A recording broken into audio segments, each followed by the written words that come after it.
Hello, Holy. How are you? Heyo, Jason. How are you? I'm great. Welcome to House Rules, a Heroes and Hooligans talk show. We are so pleased to have you with us. My name is Jason, and my co-host is Holy, literally the Holy In from Heroes and hooligans. Hooligans. That's the Holy. She is the Holy. Each episode, we are going to interview someone talented and interesting from the Heroes and Hooligans community and the larger world of art. Today we have Kyle from the Foundation of Inclusivity in Gaming. Uh, Welcome, Kyle. Well, So, thank you. thank you. Uh, Fig, right? You call yourselves Fig? Hmm. Fig believes that differences in sexual identity, gender identity, culture, and ethnicity are not only necessary, but lead to a more vibrant and flourishing community. To that end, they provide support for diverse creators, to find opportunities for publishers to hire diversely, and to uplift and reward products that highlight those ideals. Welcome, Kyle. Well, Um, thank you. I'd like to say, first off, as yep. I enter every stream with, what the hell is going on in here? Well, time will Well, we'll tell. figure it out. time will time will Only tell. time will tell. Let's roll a 20 and find out. Right? It's a I think it's a DC 14 insight check. Let's roll it up. Let's find out. All right, hold on. I got one of those. I don't trust anything. Do we know? No, we have Here, no you want to idea. read my dice? You want to read No. my bard dice? Do you know what that says right there? No. That's an 8. They're eighth notes. That's an 8. Yeah, Oh. no I idea. failed. Well, Nobody then, has we any have no idea. idea. Good job. Thanks for coming, Kyle. We don't know what's happening.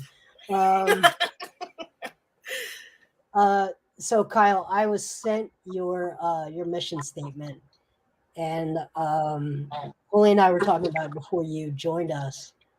And golly, it's a great mission statement. Hopefully, I did it justice. Hopefully, I did it Absolutely. justice. Yeah. Yeah. I love it. I like the way it flows. I did.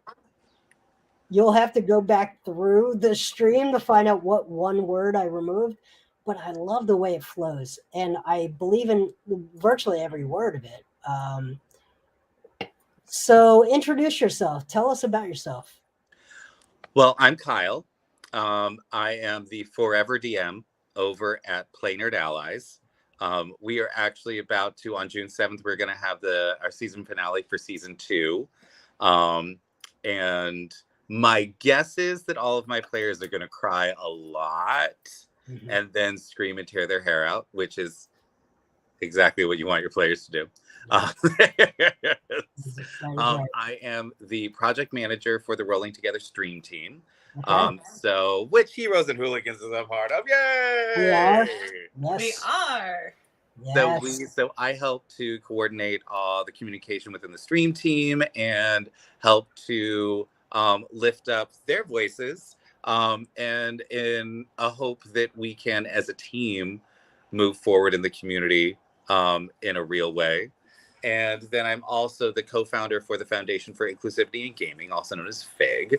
And with FIG, what we do is we create non-performative support for Alphabet Mafia and people of color in our space, so that we have got, and when I say non-performative support, I mean very specifically that it's support that has a real impact on people, and not just a sort of dilettante throw money at the problem and hope for the best.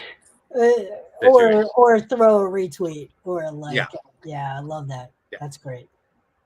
Oh, also, well done with the dilettante drop. I love that. Don't hear that word nearly enough. Please, folks, Google that. And if it makes you uncomfortable when you Google it, then, you might be a dilettante. Then actually learn to become learn some expertise in your thing. Love it. Yeah. Go ahead. Sorry. Oh no, you're fine.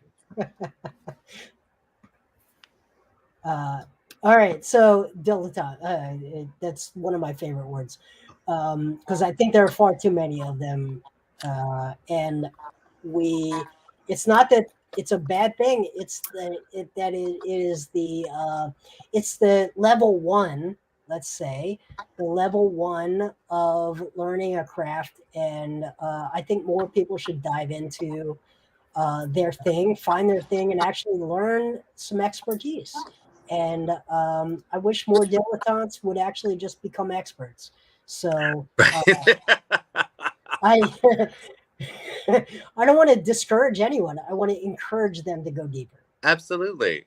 Right? You can always move from dilettante to something better. Just keep going. Just keep going. Don't back off and do the next thing. Just keep going in that thing. That thing you're doing is great. Keep going and do it better. You can. All right, Kyle. I've got a question for you. Actually, Julie's going to ask this question. Ooh. Yeah, this is the in either or. Go ahead, Julie. All right. I'm going to preface my question with the thing that I always say every show. There is no right or wrong answer, contrary to, I won't even say popular, I will say Jasonic belief. That guy there, Jason. Jasonic. Yes. Okay. Jasonic. All right. If you had a choice between two superpowers, being invisible or flying, which would you choose? And why? I think in this day and age, being invisible is just so much more useful, given that we have machines that allow us to fly now. So I think 100 years ago, it wouldn't have been, it might have been a very different answer. But at this point, being invisible would allow you to accomplish a whole lot of stuff. Whereas flying will get you from one place to another, but probably still not as quickly as an airplane would. Right. And like I say every episode, there's no question that being invisible is more useful and can solve more problems. Yeah, so if you can fly, what problems could you possibly have? I feel like flying is great for people that want people to know that they have superpowers. I just don't feel like you could ever actually have any real problems if you could fly. Well, eventually you do have to land and eat. True. You know, so. True. I mean, it does save you gas money, so that's the fair point. True. Yeah. So you could eat better food when you land than you could if you were driving to the restaurant. Yeah. Kyle, so Kyle, you said you're a forever DM, right? What edition did you start in? So I started in AD&D when I was in high school. Oh, awesome! So you're a THACO. You've been back to THACO. Yeah. All right. Yeah. Awesome. So here's my question: what is the coolest monster in the monster manual? Okay. You got a one shot. You're gonna DM a one shot. You've never met these people. So you can't. This is difficult for me because I've done so many one shots with different monsters. So I would say, okay, first let me ask you, what level are we? No, these are people you've never met. Okay, I'll give you a level. I'm going to give you a level. You're level 7. You've never met these people. You don't know anything about them. There's 5 of them in front of you. They are sitting down with sheets, and they're level 7. Go. Level 7. I am going to throw out. My.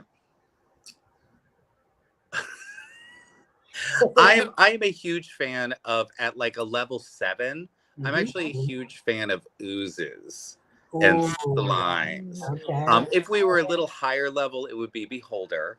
Okay. There is, but at 7th level, it is just the fact that if you have several different slimes, like if I was setting up an encounter, a one shot, it would probably be like in a dungeon, and each room had like a different kind of slime Yeah. in it, which would allow for, like, it didn't matter what you were good at, didn't matter how many resistances you had. There'd be a slime that would be able to counteract you. And because so many of them do damage to basic equipment, at that level, eventually you just have adventurers kicking a slime real hard, you know? So we've learned that Kyle likes a war of attrition through a dungeon. Oh, I'm a firm believer in keeping your players going until they have to get truly creative to Yes. survive. Yeah, no, I love it. So I think one of the, and we talked about it on previous episodes, one of the things with streams is we try to keep it to 90 minutes to 2 hours, and that episodic nature can create that high impact, climactic, episodic nature. What you're talking about is much more of the, like, that grinding, slow death by 1,000 cuts. You know, I'm down to 2 spell slots and 8 hit points, and my armor is degraded. I love that style. Well, and it's a little different too, because I don't particularly care for the way that combat is structured in D&D, in that it takes forever. And anybody who tells you, oh, we get through, like, I always get through like a round of combat in a couple minutes, I was like, you are lying. Like, it takes so long because everybody is trying to figure out what's the best angle, where do I do this, can I use this ability, I need to look up the wording on this, all this kind of stuff. So if you've got 5 players, one round normally takes at least 20 minutes, you know, at least. And if you watch most actual plays, you'll see that it actually takes much longer. And so what we do on our channel is we do a lot more narrative combat, where it's expected that you understand your character sheet, and that is the sort of foundation for the house. And you now need to build a scene on top of that. So you take what you know about your characters, and when in narrative combat, one of the rules is that if you tell me an interesting story, you'll hit. That is you rolling. Your roll to see if you hit is how interesting your story is. And if your story is uninteresting to me, you miss. Try better next time, you know? And it is, and as an example, it's like, I had a player who was playing a monk, and they were like, okay, I'm going to use my movement. I'm going to run over here. I'm going to use a key point. I'm going to hit a couple times. I'm going to hit twice. And then I'm going to use a key point, and I'm going to hit them again. And I'm going to use flurry of blows. So I'm going to hit a couple more times. And then I'm going to use this item that I have, and I'm going to dash. And I'm going to go over here. And I was like, that is boring as hell. You missed on all of your attacks. I don't care about that. And they looked at me and they challenged me like, oh yeah, well, what would you have said? And I was like, sure. A hooded figure appears. Go on. Dozens of feet away from your party. Yes. Its back turned to you. Yes. You see it shift its gaze towards you, face still hidden by the hood. It turns its back to you once again. I'm nervous. And you see it bend over backwards as it does a backflip, and then another and another, getting faster and faster and faster, approaching you. The last flip, it spreads out its arms and its legs, managing to claw at all 4 of you as it jumps between all of you. It lands, and before you can do anything, it begins backflipping once again, this time clawing its way up a 30-foot wall and disappearing onto the rooftop.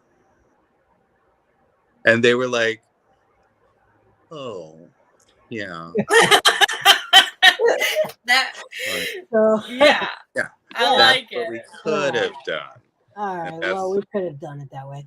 The last 3 weeks, I have managed to fumble either a 1 or a 0 on stealth checks on my Wednesday nights for Woolies campaign, and I just yell out as loudly as I can. And are we stealthing?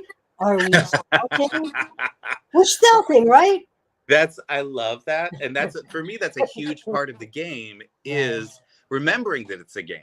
And that even if you are like a rogue that has max dexterity and has all kinds of bonuses on their stealth check, you can still fail. And don't get all bummed out and don't bring the whole table down because you need to whine about this. Tell me the most amazing story about how you fucked up. Right. Like that's what I want to hear. My Tuesday bard, when he would fail his stealth check, he would because he was essentially Axl Rose, so he would start singing Mr. Brownstone. Just humming it, doesn't realize he's doing it. That's how Holy knew that I'd failed my stealth check. Terrible. Absolutely. I really actually appreciate that part of you though, Jason, because it's an immersive as a player for you to describe to me that you failed instead of I rolled a this. And I can't, the one thing I'm struggling with is getting everybody else to hop on board with that same kind of verbal tellage of what happened for your fail instead of, I rolled a 6. Yeah, I mean, I am pretty staunch about staying in character. I'm a method. Once we go live, I'm in character. I'm in my voice. That voice, I stay in it. So I spend a lot of time honing the voice so I can be conversive in it. So I don't do a lot of performative accents until I've really honed it so that I can just speak normally in that accent. But that's not to say that everyone's going to do that. So while I don't think anyone should be shamed for not being ready to do that, I don't necessarily think it's better. I don't think method acting is better than other styles. There's I mean, coming from a performance background, like method is one style. It's one style. Let's be very clear. It is the style that is the most problematic on a set. 100%. Exactly right. Exactly. That's where I was going with this. It is a pain in the ass for other people around them. Yeah. Like there's nobody once you, unless you are already famous saying I'm a method actor, well, generally horrible. That'll be like your last gig with these people. It is just a pain in the ass. And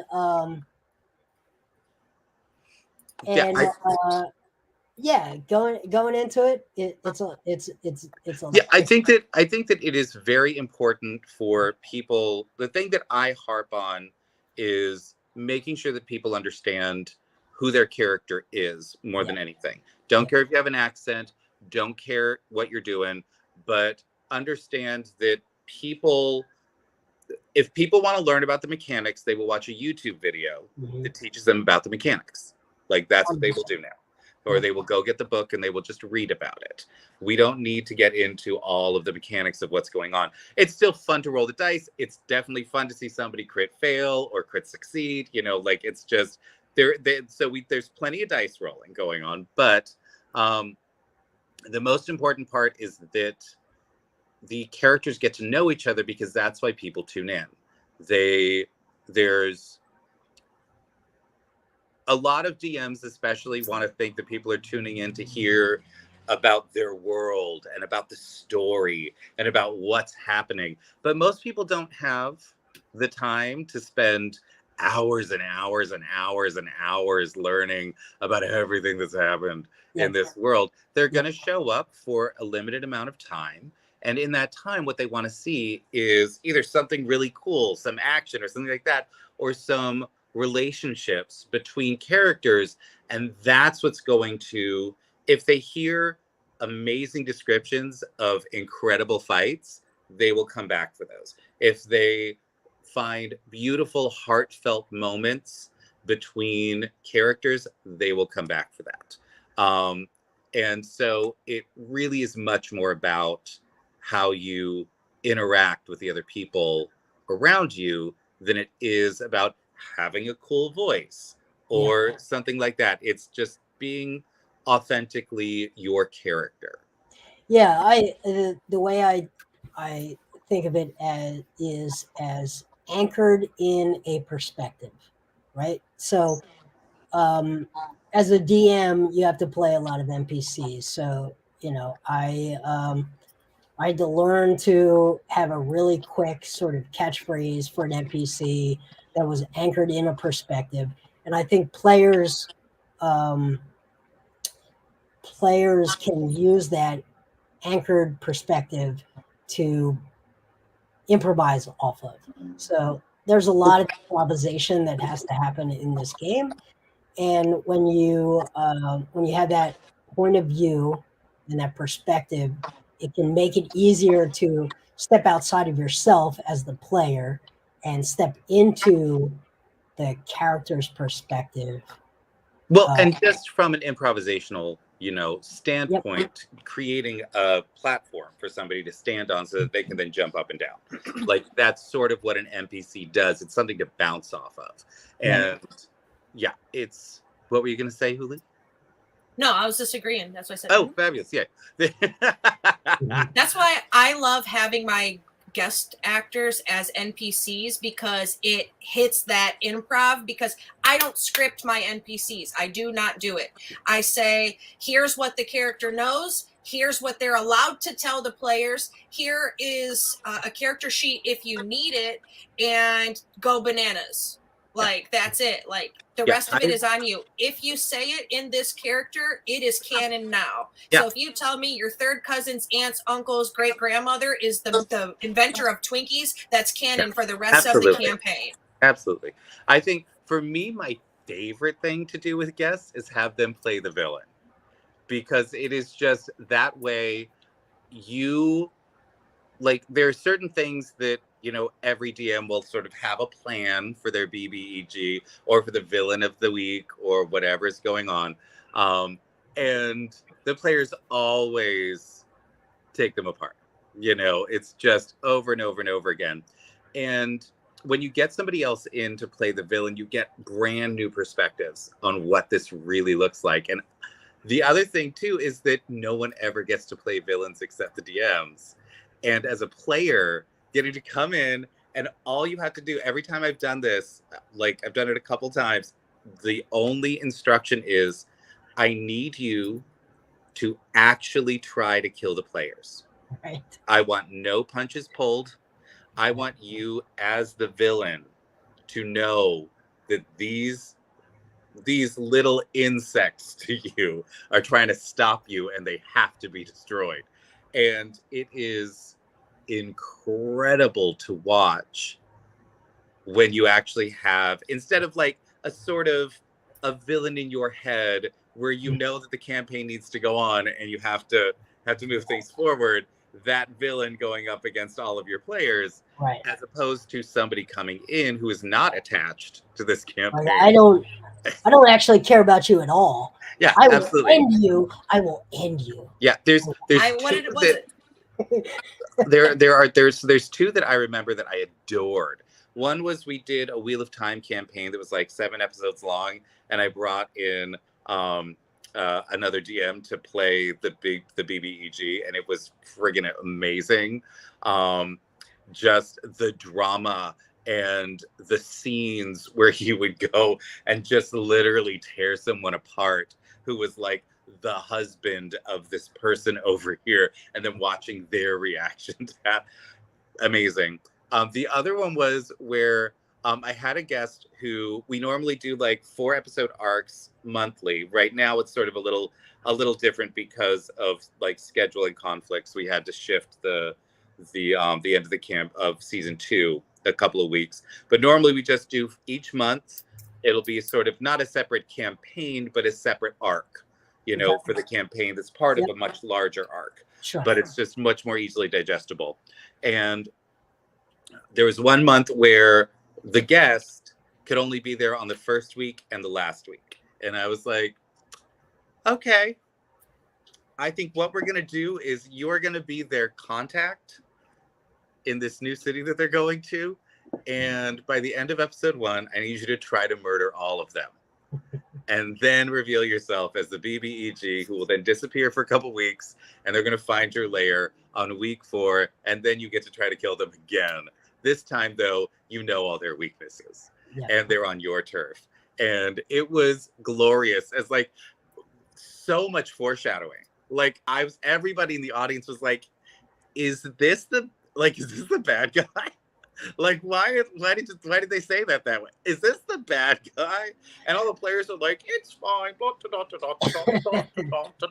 And then we get up to, you know, the last like 30 minutes, and suddenly this person who's supposed to be a friend turns into a black dragon and just tries to murder everyone. So absolutely there for it. Absolutely there for it. No. So you're articulating a schematic style that Holy knows well. That's my DM style, is every 4 sessions. We level up every 4 sessions, so I do session-based leveling. And first session is you've got all your new powers, and I'm going to throw some new stuff at you, and we're going to see what you can do. And then we're going to advance the story in sessions 2 and 3, and we're going to really tie it into the macro storylines. Session 4, I'm going to try to kill your ass. I found all of your weaknesses, and you are going to realize that you're not as powerful as you thought. It is exactly how I do it, level over Until level. I put your Minotaur in a dome. Until I put your Minotaur in a dome. Hey, and you listen. said, I'm going to let you do it this time, but don't ever do that again. Every month is a level, and we're going to come up with something new every level. So I love that. I think we're talking about a lot of different, I think one of the great things about guest stars is the different perspectives that different human brains can bring to a game. And a DM, as you know, we've got a lot of great DMs out there. I haven't met a lot of bad DMs. I actually I have. I've met plenty. Well, I feel like bad DMs tend to filter themselves out pretty quickly. I think bad DMs don't last very long, and the pushback I'm going to give you on that one is the bad DMs absolutely do not filter themselves out because they don't think they're bad. I think the bad DMs are filtered out by players letting other players know not to go to those tables. Like that's hitting on a topic that I think is actually really important in the space, is that in the TTRPG space, there is a lot of toxic positivity. There are a lot of people that they're so terrified of conflict that they think having a conversation that has any sort of negative connotation is going to be a conflict, and therefore their anxiety rises and they just won't talk to people. And it's a huge issue. Like, I've personally helped kick out several sexual predators from the space because people were willing to speak about it. And because they were willing to speak about it, we got to clean house. And that is fabulous, because now people know if somebody does something wrong, it is okay to talk about it. And that is super important, both in keeping the space free of active predators and people who are going to try to victimize other people, but also just in increasing the level of quality in the space in general. If you are having a terrible time at a DM's table because they center every story on themselves, for instance, like they're doing this because there's 4 or 5 people at a table who are paying attention to them. If that's your experience, let other people know that that's been your experience at the table, right? your experience is absolutely valid, and you should tell people about your experience so that if somebody else wants to avoid that experience, they can do that. And they can go find somebody who's going to be more collaborative, for instance. Now, some people absolutely want to go along for a story. Like they want to sort of like when the DM asks them to roll, they'll give you sort of basic answers, but they're interested in somebody telling them a story for a couple of hours that they get to be a little bit of a part of. That's a totally valid gaming style, but you won't know what type of table this is before you invest many, many hours, unless other people are telling you what's going on there. And there are just some bad DMs out there that just don't know what they're doing, or they, the big one for me is DMs that refuse to acknowledge that they are one part of the collaborative storytelling process. And anyone that questions like their lore or a decision that they make or a rule that they have immediately brings up their defense mechanisms, and suddenly everybody has to suffer for an hour while DM works through whatever they need to work through at the table. Jason, is that you? Jason, is that you? Wait, hold on. No, that sounds like you talking right now. Like I hear the words "your mindset" out of Kyle's mouth. I say very early on, I before any campaign, I have a thing where I essentially say this is a collaborative storytelling process. We are together telling a story. I will manage the rules if I'm the DM. I will manage the rules, and I will manage the world around the players. The players tell the story. The DM's role is to manage everything other than players making those decisions. But essentially, they navigate themselves through an evolving world. I think that's the way that this works best. Now the modules, I'm not a modules person. I'm very much a homebrew and sandbox person. I trust myself enough to have played long enough to flow with players. I know the rules. I joke all the time that I barely know the rules. I know the rules well enough to go with anything the players will come up with, and we will tell this story together. And the better and the more diversity of thought that we can bring to that story, the more deep emotionally and intellectually we can go. Absolutely. And this is, we can all pat ourselves on the back for, like you said, Kyle. We can all pat ourselves on the back for our optimization of our character sheet. That's not very interesting. I don't think that's interesting to anyone else other than the person that maybe did the math on their sheet. What is interesting is when you are bringing something fresh that makes the 4 people, the 5 people, the 6 people at your table think about a topic in a way that they had never considered before. And that is like the bed that we need to cultivate. I think what you're talking about is very specifically like the perfect conversation. It is one of the biggest issues at D&D tables is I don't know if you ever heard this term, but like the 8-year-olds with a soccer ball, right? Where it's like everybody flies in. The energy, and what happens is like somebody's having a moment and their energy is building, and everybody else instinctually feels that. And a good artist or a good performer or a good collaborator will allow that to build, and they will know when to step in when they have something to actually add to it.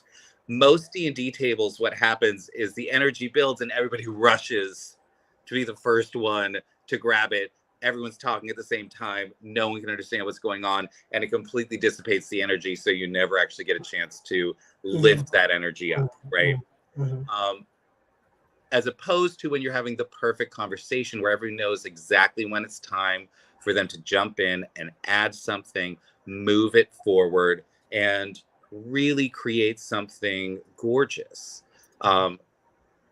It is truly amazing, and that is when you find players and the DM all get to have a new experience, because that's the point of an actual discussion as opposed to like a lecture, is everyone's participating in the discussion, and at the end of that discussion there is a brand new idea in the world.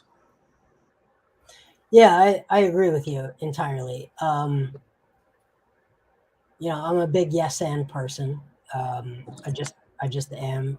I firmly believe in it, and I think that we a party. I'm a big believer in a party. I'm a team sports person from early in life. Julio and I were just talking about it earlier today. And you take the energy that someone else brings, that essence, and you build on that, and you feed it back, and someone else can take that and feed it with their essence. And at the end of the day, you've got the power of 5, 6 brains feeding into something, and quite frankly, checking something when it's going the wrong direction, into really a focused, interesting, new um, idea.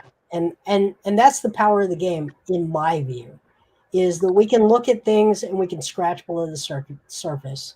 We can look at concepts of good and evil, hero and cowardice, and we can scratch below that, and we can take those concepts, and we can really assess them, and we can challenge them from many Well, different angles. I think that what I found is that the DM, like, there's some very specific concepts in like the overarching arcs of the seasons that I've created. And one of the things that I have found is that players, at least at the tables that I've had, are not generally, like going to explore these giant concepts. What happens is it doesn't matter what character they create. It can be incredibly different than any other character that they've ever created before. It can be completely different than who they are. Doesn't matter. They will always be exploring some piece of trauma. Like, Agree. always. There is always this. Agree. And I think that's really important, and it's one of the huge benefits. I believe in this game as part of the therapeutic process, but also it's a managed process by it's like group therapy. So I agree with you Well, entirely. so I will absolutely push back against that. Okay. It should All not be right. group therapy, But I think unless it's you have advertised it as group therapy and you are licensed to do so. It should not be that. okay. All right. Go It on. can be therapeutic, and the thing is, when I say that they're exploring trauma, what I mean is individually, that they are the decisions that their character make, the things that their character is going through is generally going to be a filtered experience that creates a situation where they get to look at it from outside and see, without even realizing it, that this is a subconscious thing. And it's why I'm not a fan of this sort of group therapy concept for D&D, because that always turns into something, like just maudlin or really bad, if you don't know how to manage it effectively. There's I think it can. I think you've couched it correctly. But I think that Yeah. what's going on individually is that you have the ability to, because it's a filtered experience, Mhm. you don't have to open up the whole can of worms that's happening. You can take a tiny little thing that's happening and filter it through the experience of your character, which then gives you a little bit of insight into one aspect of a thing that's going on without having to actually rip yourself open to really discover what's going on. So in that way, it is absolutely therapeutic, I think. But I've had to a couple times in my life shut down a DM who was trying to be a therapist and just was not. And very specifically, there was one instance where, like, I suffer from severe PTSD, and there was a DM who was trying to explain to me how to process that, and literally everything that they said was absolutely incorrect, because what they were trying to do was they were trying to convince themselves that the way they were processing their PTSD was the right way, when literally any psychologist would tell you, no, don't do this. Don't shove this onto somebody else. That's a bad idea. Yeah, I think that's fair. I think there are, what I'm trying to convey are the benefits to exploring things and safely diving into our trauma through this facet of ourselves as players, in a confined way. I agree with you entirely. I agree with everything you said. I think, though, that we can create an atmosphere where we can each explore those things asymmetrically without really talking about them. Well, I think instead of the aim being to actually explore trauma and things like that, the aim should be to play a fabulous game. And when everybody starts exploring their own trauma, then you allow that to happen. You know, like, it's just, you're tapping into emotional. You're tapping into emotional energy that can then be used to drive forward a collaborative storytelling. Yeah, absolutely. And the thing is that it doesn't matter what story you're telling. Every story is autobiographical because we all live in our own heads, you know, so you're always going to be expressing parts of who you are, regardless of the story. So yeah, I'm a firm believer in couching it in terms of a game, because the minute you start couching it in terms of, like, the therapy is when things start going a little off the rails. Yeah, no.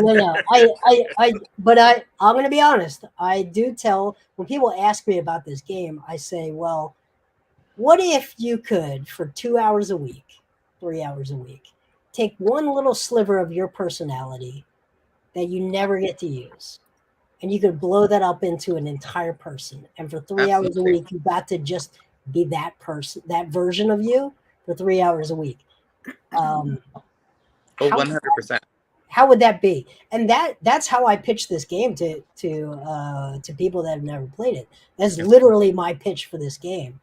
And when I create a character, I tend to take a sliver that I just haven't worked through, and I put the game mechanic around it to just explore that. And going back to our previous theme, that's like my anchoring perspective, right? That little voice that doesn't get to be heard 24/7.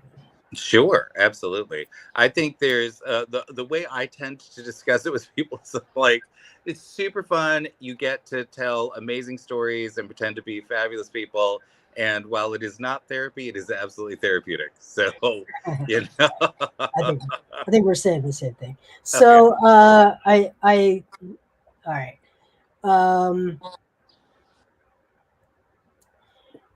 I feel like that's 2 questions that have been asked. Are there like 4 questions that we're supposed to? We've only gotten through 2 questions. We This haven't is a even good gotten to interview. the deep All right. question yet, Kyle. We haven't. The deep question. Let's get to the deep question. I Sure. really I want to play with the theme a little bit more, but maybe we'll get back to it. Um, so I am a big believer, and I trust you to push back on me if you disagree. But I'm a big believer in the concept of the wonder years, right? So I believe that the person that we become between the ages of 9 and 12 is essentially our essential self, and around age 13 or so, life hits us in the face. Lots of things happen to us and within us. And we spend a lot of it the rest of our lives trying to preserve or get back to that essential self. So, Kyle, who are you at age 12? What do you do every day to either preserve that essential version of you or get back to it? So this one is a very difficult question. Why we ask it, For me. Kyle? Well, I understand that. What I'm going to say, I'm going to preface this by saying there's the things that happened to me in those years are very different than things that should happen to anybody or did happen to most. Yeah. So in my mind, the wonder years absolutely are formative. Mm-hmm. And they do inform the rest of your life. But I think, like all other experiences, they should be added to, and they can evolve in very interesting ways. So, starting when I was 11 years old, I was raped for 2 years by a 50-year-old pedophile who convinced me that I was in my first relationship, I'm sorry. and that I was in love. I'm And sorry. at 13, they told me that because I had begun going through puberty, that I was too old for them anymore, and that I learned at 13 years old that I was too old to love. So who I was in my wonder years Mm-hmm. was a child who thought who was overjoyed at the time to grow up so fast and be so mature. And if you think back to when you were 11 years old, Mm-hmm. really what most people wanted was they wanted to be treated like an adult. That's just what everybody wanted, you know? And here I was in a real relationship with a real adult, and that was fabulous. And then to just realize that, you know, later on, many years later, that in fact that was not what was going on, that this was a predator who had found me as a child. That led to me trying to explain what had happened throughout my teenage years to people, so that I could find the help that I needed. But because of the way it had happened, I didn't have the right language to alert people. And that's me blaming myself, which is terrible, and I shouldn't do that. It's absolutely not my fault that that happened and that people didn't respond. But I just didn't have the language Right. at the time. So I didn't get any help. People didn't believe me because I was telling them that I had been in a relationship. And at 13 years old, if you say you've been in a relationship for a couple years, Right. everyone was just like, nope, I'm not. I don't believe you. Like, you're just making that up. I know you want to feel important. I know you want to feel older. That's fine, you know. Mm-hmm. Mm-hmm. But it developed into severe PTSD and DID. That spun off a whole bunch of different personalities, who were there to deal with the various issues that got worse and worse and worse and worse and worse as time went on. And it wasn't until I was in my 30s that a therapist essentially looked at me and was like, so when were you molested? Mm-hmm. And I'm like, I don't know what you're talking about. Right. And they're like, let me explain to you what happened to you. And from there, and it's been many years of therapy, so like that's why I can actually talk about it now, and it's not like, not just be like, I'm gonna sit in the corner for 7 days now. Well, there is but it's I was an absolute explorer in my wonder years, and that kept going throughout.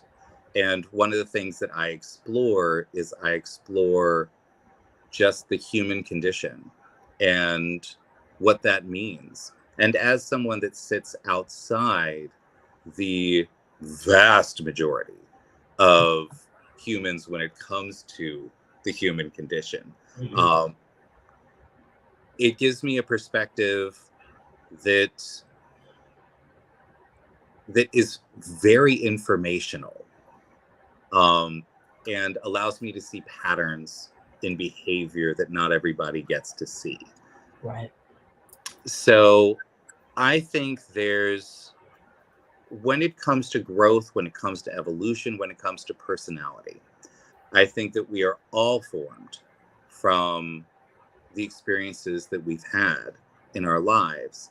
And the people that you choose to be close to, the people that you choose to consider your family, are the people that are going to actually inform who you will become over the next several years. And what that means to me is that it's incredibly important to choose the right people. And you will not be able to until you look at yourself. And that's something that I learned, is that 20 years after the fact, I finally started looking at myself instead of running away from myself. And the things that I have learned, since then are astonishing to me and beautiful and amazing. And the people that I've met, now that I am capable of understanding that I am not, in fact, too old to love. And that having a hairy chest does not mean that you are a monster. Is incredibly important. And the other thing that it developed within me is a profound empathy for other people, and an understanding that doesn't matter what you look like, most people are not going to understand. Like, most people have no idea what your experience has been. So don't make assumptions 100%. About the people around you. Yep. Yeah, I really appreciate you sharing that. And I wasn't being flippant when I joked at the beginning. That's why we ask it. We do ask this question. We don't tell our guests that we're going to ask this question. We get many different answers. We don't want to exploit anyone's trauma when we ask these questions. However, I want to thank you for sharing, because many people, far more than anyone realizes, go through this type of trauma, and everyone feels alone when they do it. Well, and not to minimize what women go through, because it's always horrific when this happens. But it is incredibly underreported in men, very specifically. And I think that it is really important, especially for men that have gone through this, to actually speak about it, I really do appreciate it. It's such a lonely feeling. And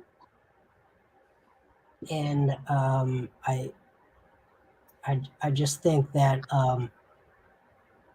you sharing, and people that share these things, it is taxing on you, but it could make someone else feel less alone. So thank you. Absolutely. For sharing that. I'm so sorry that it happened to you, and I'm sorry that you went through it for that. Yep. So what I'm going to do here is I'm going to just scoot this conversation along. All right. So, okay. Great. So, Holy has disappeared. She was going to ask the last question. So I'm going to ask, you've been a forever DM. Mm-hmm. And what is your favorite house rule? Ooh, house rules. Okay. There's a few that I really like. one of my favorite house rules, honestly, is just like putting time limits on turns in combat. Okay. Because as the DM, it can get so boring at the table if everybody is just taking forever. And Sure. nobody, especially like as I stream most of my games, nobody in the audience wants to watch a player go like, No, couldn't maybe, carry you the know? one, add the +4. So it's just, so sometimes if people are actually taking too long, it's just a house rule. It's like, okay. And what I'll do is I will do 2-minute turns. And it's just like, Okay. because people don't That's more realize. than fair. Oh yeah. And people don't realize how quickly 2 minutes passes if you're just I had a friend who used to say, "It's stillyourturn.com. It's stillyourturn.com." Oh yeah, there was one person when I used to play, so years ago when I lived in Philadelphia, and we had a game, an in-person Wait, game. are you from Philadelphia? No, I'm from everywhere. I've lived in like 25 different cities. I'm from Philadelphia, so I love it. It's a gorgeous city, first of all. great city. I love the fact that so while I was living there, they actually created the neighborhood. They did. I've been to Woody's during the parade in June, and it's fabulous.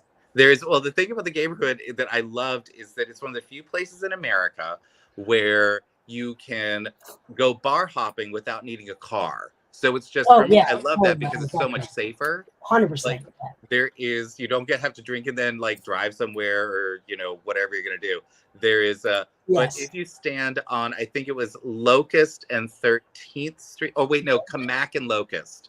If you stand on the corner of Kamak and Locust, there are 13 gay bars within 3 blocks of you. I wouldn't.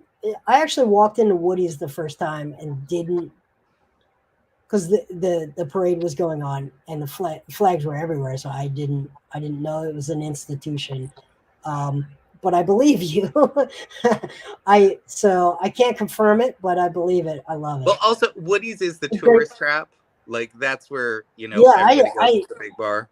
I don't know. It's fabulous. Like, because there's like piano bars, and there's the leather bar, and there's Uncle's, and then there's like the dance club. There's so much stuff that's interesting just right there.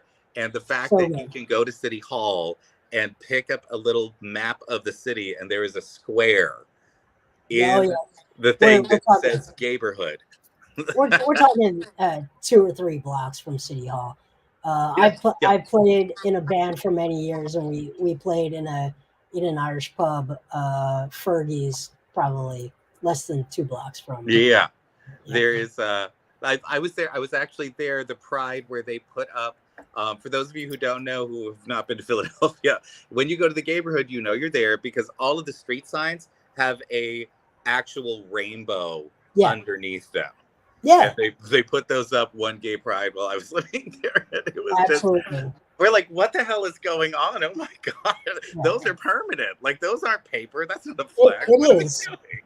This episode is brought to you by the City of Philadelphia, Council. City of brotherly love. City of brotherly love. No, it is. We're about to enter June, and it's Pride Month. Yeah, no, I think there are pluses and minuses with any city. I think that this is one of the things that the city of Philadelphia does really well. So, it really does. It is an inclusive city in many respects, including this one. Absolutely. And it's like, I mean, when I was living there, Philadelphia had like 3 different Pride celebrations. So. Yep. Yeah, it's a city that listen, if you've ever been to a mummers parade, you know that there's. Oh my God, that was always an insane day. New Year's Day. We're not gonna. No one is gonna be upset about anything. Yeah.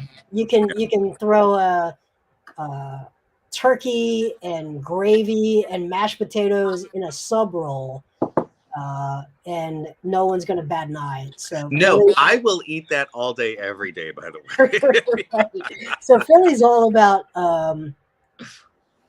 Philly's all about expression and thinking outside of the box. So Oh, yeah. It's great. I love it. All right. So we've been through 3 questions. Was the home rule, was the home, the house rule. the 4th House question? rule. Yeah. Okay. House rule was the last question. Holy, do you have a favorite house rule before we get to plugs?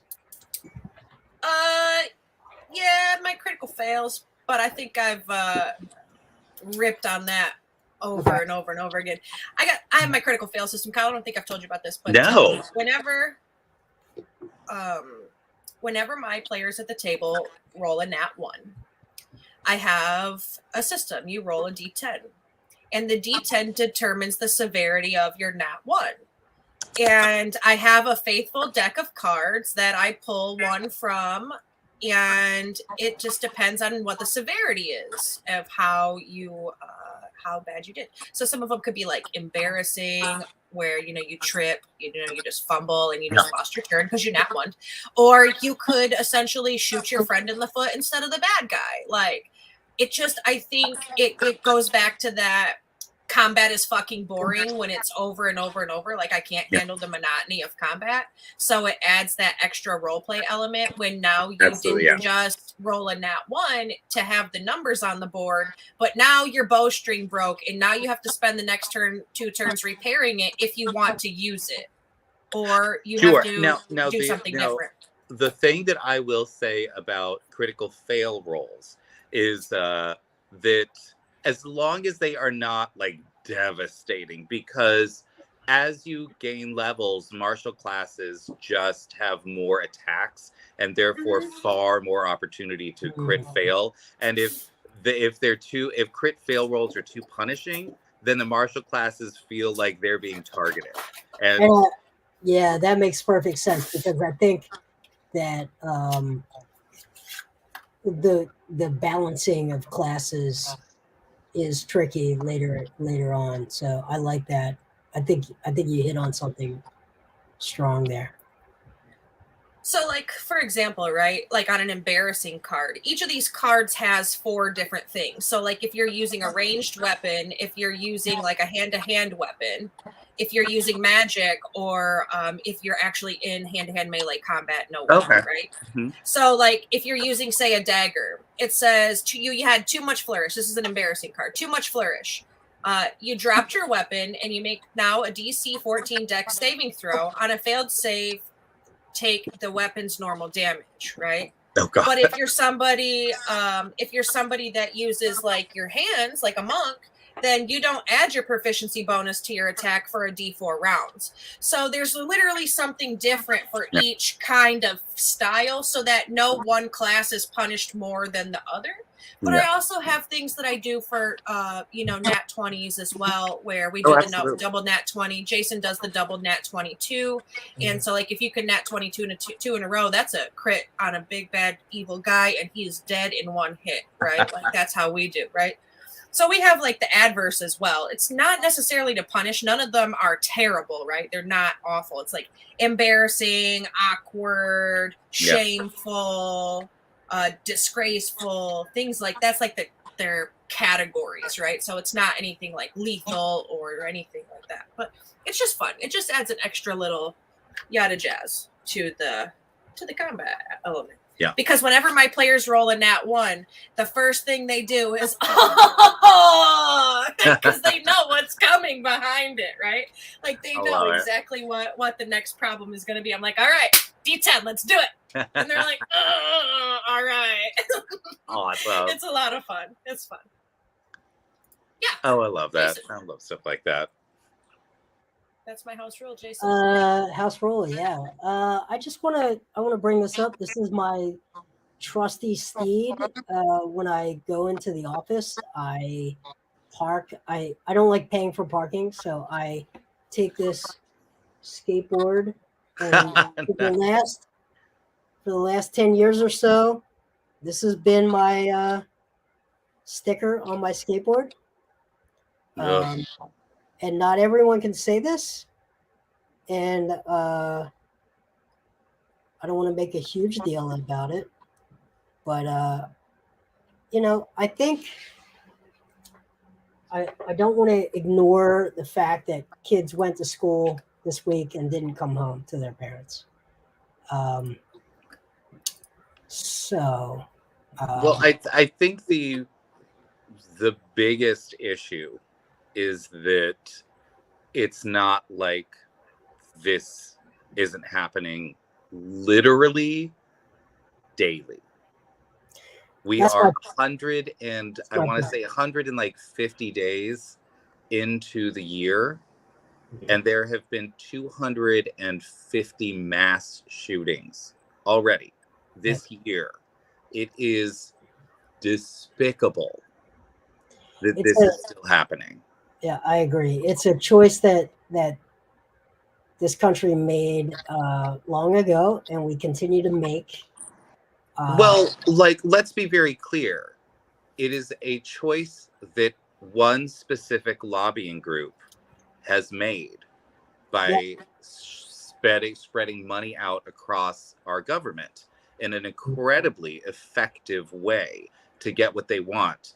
90% of all people in this country want common sense gun reform, and the NRA has stopped it every single time by paying off our politicians. Very specifically, that is the reason we don't have it. That is the reason that 19 people died the other day. That is the reason that a dozen people died 3 weeks ago. It's the reason that people are literally dying every day in mass shootings in our country, is because we keep putting in politicians that will take money from the NRA. So I would just like to use this platform to say, if any of you out there watching this VOD, watching this video, voted for somebody that has taken money from the NRA, shame on you. Don't ever do it again. Vote for somebody that will actually save lives. That is what we need right now. Yeah, don't be a dilettante. Yeah, and well, I mean, it is.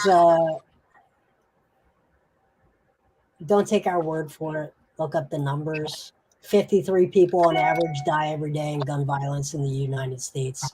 Our average rate per 100,000 people is 3 times that of the nearest country.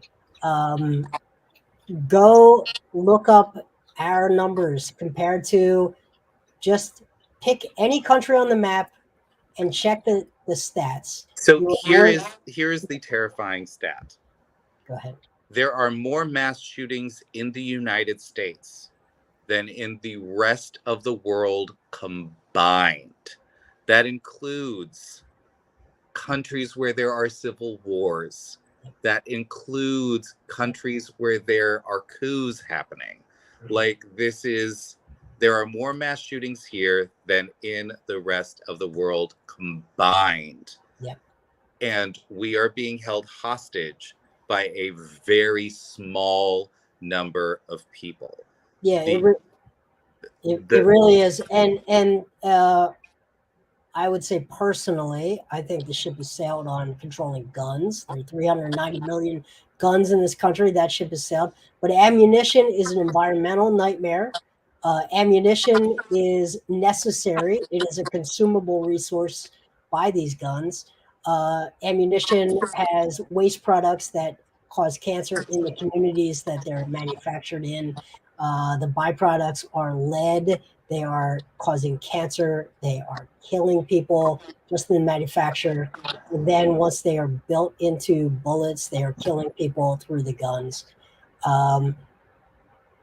Look, if your community has an ammunition factory, really look at your local policy around that, and ask your politician if they will attend the funeral of any child that is murdered inside of their school. And if they won't, ask yourself if that's the person you want representing you at a national level. Because Absolutely. if they're not willing to go to the funeral and talk to the parents, Ted Cruz, is that really someone that should be representing you? All the rest of it is noise. Will they stand in front of a parent at a Well, I funeral think and watch the child go into the ground? no, I think that the most people literally will not even think about that argument. I think the for people that are backing this up, I think essentially it is we no longer use guns to hunt for food. That's what grocery stores are for. Mhm. The vast majority of guns are not used in self-defense. Most of them are, somewhere in a home. They are collector's items. People now really only shoot guns unless you're attempting to murder someone. People only shoot guns at shooting ranges, Mhm. which is a hobby. So these are essentially incredibly dangerous toys. And it is more important for people apparently to be able to play with their toys than it is to keep a child alive. Yep. That's where that is. And because this has happened yet again, I was living in Boulder when Columbine happened, and my roommate had graduated from Columbine the year before and knew everyone who was involved in that, including the shooter. Right. And I remember we sat down. There were three roommates, and we held Dana as she cried for 13 hours while CNN showed the footage over and over and over again. Mhm. And we have now gotten so desensitized to it. And we're actually, so our fundraiser, monthly fundraiser for the foundation is happening this Saturday. And what we are doing is we are actually splitting the money that we are going to be raising between the foundation, because there are things that we absolutely have to do if we're going to continue our mission. And I don't want to take money away from creators of color and Alphabet Mafia creators that we have, like signed contracts with very specifically. But we are also going to be sending it to the various funds that are being created for the victims' families and everything that's going on down there. So I think that I encourage anybody that's got like a charity stream coming up or a fundraiser. I know that in the TTRPG community, there's a lot of us, who do charity streams on a regular basis. Please consider changing whatever charity you're doing to either, because I feel like it's just as important, either some charity that helps with abortion rights or a charity that helps get guns off the streets, because these are both incredibly important existential crises that we are facing right now. Yeah. And yeah, it is important that we actually take care of these things. Yeah, I agree entirely. I'm excited for us to, and Holy, cue it up. I'm excited for us to move to some other worthy causes. I will say that suicide, especially amongst our LGBTQ plus community, is a huge epidemic. And we are doing a fundraiser, and we are doing 2 streams in June to support prevention of suicide. First, number one, we cannot take ourselves out of the picture. We will fight vehemently to stop our fellow humans from being murdered, but we can never take ourselves out of the picture. I hope you're hearing a lot of stories about people who have endured and overcome and thrived after trauma here. We are excited to do 2 weeks of special live streams for charity for the Trevor Project. June 11th, Holy is going to run a stream. June 18th, I'm going to run a stream for our contributors and our donators. We're going to put a party together. We're very excited about it. Holy, what do you want to add to this? I want to talk about. I don't know. I want to talk about the current image on the screen. Our players that are playing in my game are our team members. They have been working diligently since we put the project together to go out into the community, raise awareness for suicide prevention for the trans and LGBTQIA youth, to help advocate for this resource of the Trevor Project being there readily accessible at the hands of these teens and children that we are consistently trying to protect in more ways than one. And I think as a parent of children, obviously, and a transgender child specifically, there are so many more things that we could do as a community to protect them, and this is one. So our players have come together and they are adamant about this as well, and they're in their character creation process. And their character creation process is heavily dependent on the amount of people that are willing to also say this is something that we heavily believe in, and to come together financially to help us support these children and their needs for a happy existence, and so that they know that it's okay to stay. Even if they're different, it's okay to stay, and this is a resource for that. So that's what I got. That's what I got. All right. Holy has fulfilled our tiers quota for the week. Thank you, Holy, for making sure that we got our tiers out for this week. We really do. We really do care about this stuff. We're putting in a ton of effort. Holy's putting in a ton of effort into this. It's not flippant. Kyle, you used the word that resonated with me in the first 5 minutes. Performative. We don't, we waited until everybody who was not really paying attention to be off of this stream before we talk about this stuff. This is stuff we actually care about. We actually do. I think that what the real barometer is when it comes to whether support is performative or whether it's actual support is, does it actually change something for the people that you're supporting, or does it only change something for you? And I think there are a lot of very well-meaning people out there whose support is purely performative, and because they either want the attention or because they literally don't know how to not center the conversation on themselves. They don't have the empathy for somebody else or the understanding for somebody else to actually generate change. They want to be rewarded for looking at somebody and saying, I'm so sorry that you're going through this. Instead of then, and for them, that's what it is. It's the same type of person that will look at you and say, oh, I'm so sorry. And then their behavior never changes. And like, for me, it's a rule. I will not accept an apology from somebody. Like, I just won't do it until the behavior changes, because that's what it's supposed to mean. And most people think now that it's okay to say, I'm sorry. And that should be enough for people to forgive them. And I was like, nope, absolutely not. I know that what you did was terrible. I hate it. I don't want to be around you. If you can prove to me that you changed, great. Then you can say, I'm sorry. I will say, I accept your apology, and we can all move forward.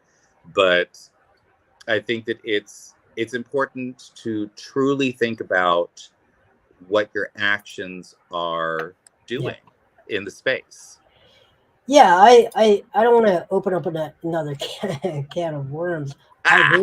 We've opened all of them today. Like, I agree. I also think it's really easy to give away cheap compliments, and I have a problem accepting compliments from people that I don't think are qualified to actually speak on that topic. and that's a personal issue for me. And I've tried to work on that issue. But I agree with you. Saying you're sorry and not changing behavior is It's just lying. it's just a throwaway thing. You're just lying to a person at that point. You really are. I want to make sure though. Holy is really putting a lot of effort into the Trevor Project and our fundraising, and we want to make it a special experience to not just leading up to from a fundraising standpoint, and we're approaching our second goal, so we met our first goal, but we want to make it a celebration on those 2 weeks during the sessions.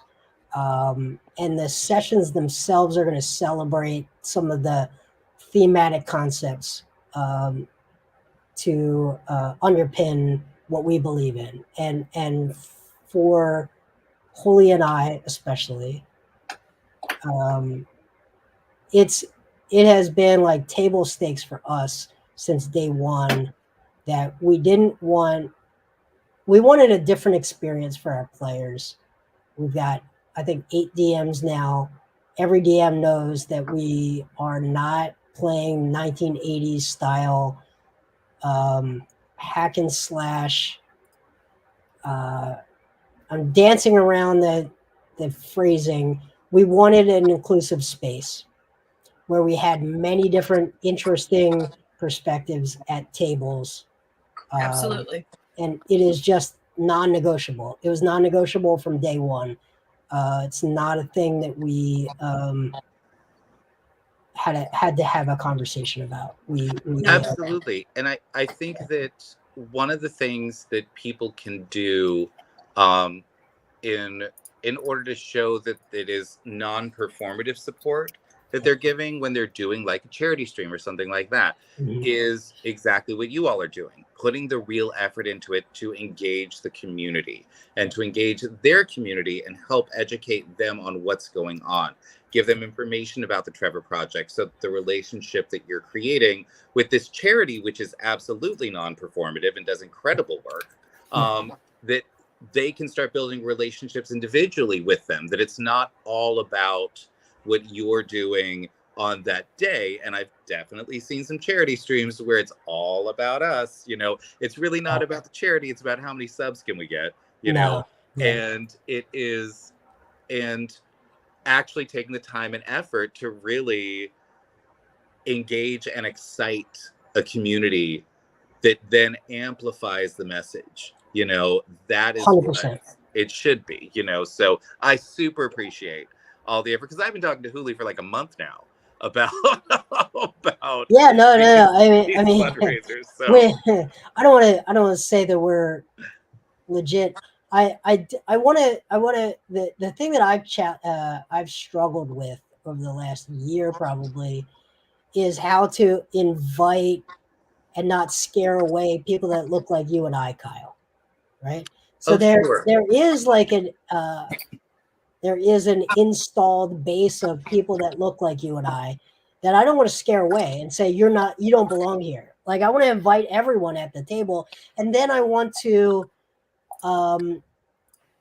invite them to open their eyes to all of the different ways to think about challenges and problems. Holy, but I know we're over time. I know we are. No, do you want to talk about some of this stuff? Because I do. Okay. So when we put together Heroes and Hooligans, let me go back. When I met Jason was playing at a table full of people that look like Kyle and Jason. How dare you? But it's true, right? That was the flavor. Everybody, it was a group of friends, and then Alex had invited me. I was the only female at the table, so that brought their table fresh perspective because they had been operating solely in middle-aged white man brain mode. How dare you? But it's true though, and not to be insulting, but literally that's how it was. But those same players that I started playing with at Jason's table that were in middle-aged white Man Brain Mode are still active members of Heroes and Hooligans, and they have come so far in their ability to accept different perspectives on life, to be able to understand that what they initially thought about something isn't necessarily correct. It's just the, anti whatever situation rhetoric that they have been force fed from their entire existence. And to get them to see that there is so much more to the community than just a couple of dudes sitting around smoking cigarettes and drinking beers at a table in the garage, that there are other people and other perspectives that actually bring a new element to the table. And I personally have a player at my table who had never had a female DM in their entire life and had never played the style of game that I have. And they have been playing D&D since they were in second grade. Yeah. Well, and I think that it's very important to, when you start a conversation like this, to look at the statistics, right? So first of all, the vast majority of people that are playing D&D are white and male. That's where we are. We are actively bringing in as many other types, at least like people. I am certainly, and I know that you all are, but actively trying to bring other people into the community as pretty much as quickly as possible. And it is, the whole point of the foundation is to decolonize the TTRPG space. And one of the issues that you face is, first of all, because there are so many white people, and because there are so many white male people and white straight male people in the space, it can make others feel very uncomfortable. Absolutely. Because there are just so many, and I just had a conversation with my friend John, who is on the board, and has spent the last 10 years doing sensitivity and decolonizing and all that kind of stuff in a professional capacity. And I was like, why is this such an issue? What's going on from the perspective of somebody that is not a white male? And it's because there's just microaggressions everywhere that people don't realize they're doing. And so if you are a person of color that's coming to a table, if you're a woman who's coming to a table, if you're a gay person that's coming to a table, you sort of have to choose, what style of microaggression do I want to deal with today? Because if I call out every single microaggression, this game is going to stop. It's just going to stop dead in its tracks. And that sort of defines your role at the table, which sucks for anyone. Yeah, because you just want to come and play a game, right? And so it is important for me that both sides have empathy for the other, but that the side of the disenfranchised, meaning the people of color, the alphabet mafia, the women that are coming to the table, that their voices are lifted above the voices of the white guys who have been doing this for years, because their voices are everywhere in every single bit of written material, at all of the tables. They've got plenty of voice. We've heard that. Lift these others. And so when that happens, when you can actually actively lift these voices up, that's fabulous. But you also have to listen to them when they're like, I don't feel. Oh,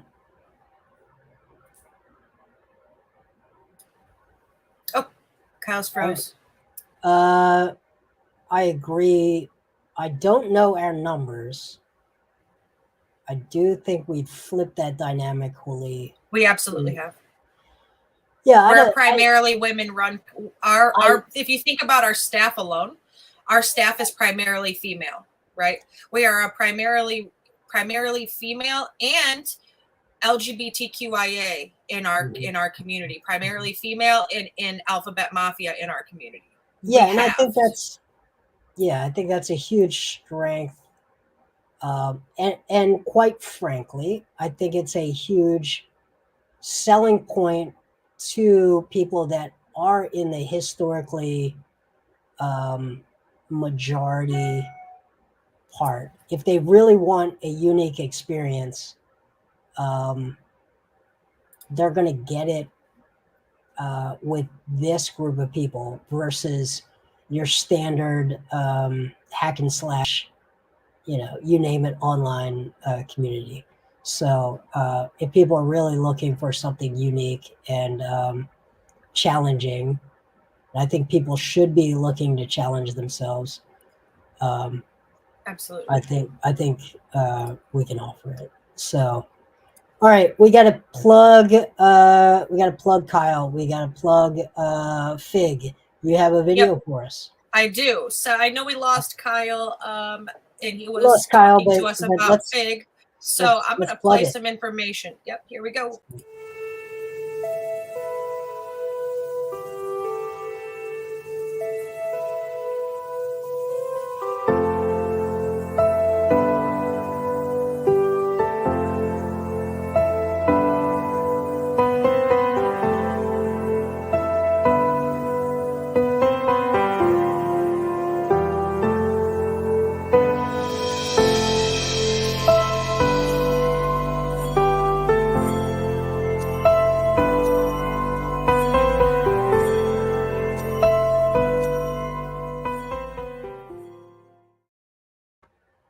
And I also want to give Kyle and Play Nerd Allies. There's Kyle. Hi. I'm not sure what happened. Oh, we just played your video, your hype video. Yeah. And I don't know if you've seen the hype video, but we'll send it to you after so you have it. I played the Fig one, but I also have a Play Nerd Allies one that I'm actually happy. Here it goes.